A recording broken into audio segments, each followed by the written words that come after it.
السلام علیکم ناظرین، آپ دیکھ رہے ہیں حجازی ڈیجیٹل نیٹورک میں بدر راجپور۔ ناظرین، آج ہم جس بے رحم بے حس معاشرے کا حصہ بن چکے ہیں، وہاں انسان حقیقت میں درندوں کا روپ دھار چکا ہے۔ آئے دن افراتفری، ظلم و بربریت، قتل و غارت، عصمت دری کی خبریں دیکھنے، سننے، پڑھنے کو ملتی ہیں۔ ناظرین، گناہوں کی کثرت نے ہمارے معاشرے کو ظلمت کے ایسے اندھیروں میں دھکیل دیا ہے، کس تاریکی میں شدت پیدا ہوتی جا رہی ہے۔ ایسے تاریک دور میں نور کا سفر ظلمت کے اندھیروں سے نکلنے کے لیے ناگزیر ہو چکا ہے، اور ہر وہ انسان نور کے سفر کا مسافر ہو سکتا ہے جو توبہ کا رستہ اختیار کرتا ہے۔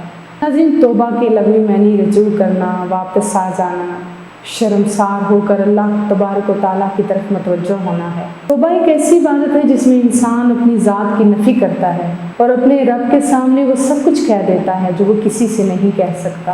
ناظرین، توبہ کا سفر نور کا سفر ہے۔ توبہ کا سفر اندھیروں سے خلاصی کا سفر ہے۔ توبہ کا سفر معاشرے کی اصلاح کا سفر ہے۔ ناظرین، ہمارا پالنے والا، ہمیں زندگی کی نعمتیں عطا کرنے والا ہمارا رب اس وقت سب سے زیادہ خوش ہوتا ہے جب اس کا بندہ اپنے برے افعال پر اظہار ندامت کرتا ہے، عجب و انکساری کے ساتھ اس سے توبہ کرتا ہے، نیکی اور خیر کے رستے پر چلنے کا عہد کرتا ہے، سچی توبہ کر کے اس سچ کو اپنی زندگی میں راسخ کرتا ہے، تو یقین کریں انسان کی زندگی بدل جاتی ہے اور قلب و روح پاک و صاف ہو جاتا ہے۔ ناظرین، جب اللہ تعالیٰ کسی انسان کے ساتھ بھلائی کا ارادہ کرتا ہے تو اسے ہدایت کے رستے پر چلا دیتا ہے، اور انسان کا توبہ کرنا بھی تو اللہ تعالیٰ کا اس کے بندے پر اس کا خاص انعام و اکرام ہوتا ہے۔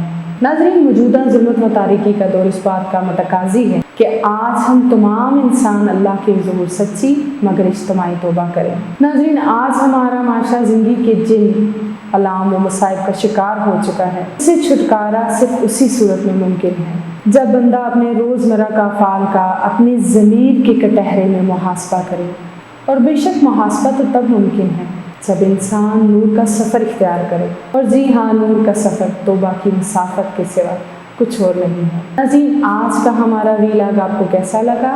اپنی رائے سے ضرور آگاہ کیجیے گا۔ ہمارے چینل کو سبسکرائب، لائک اور شیئر کیجیے گا۔ اپنا بہت سا خیال رکھیے گا۔ اللہ نگہبان۔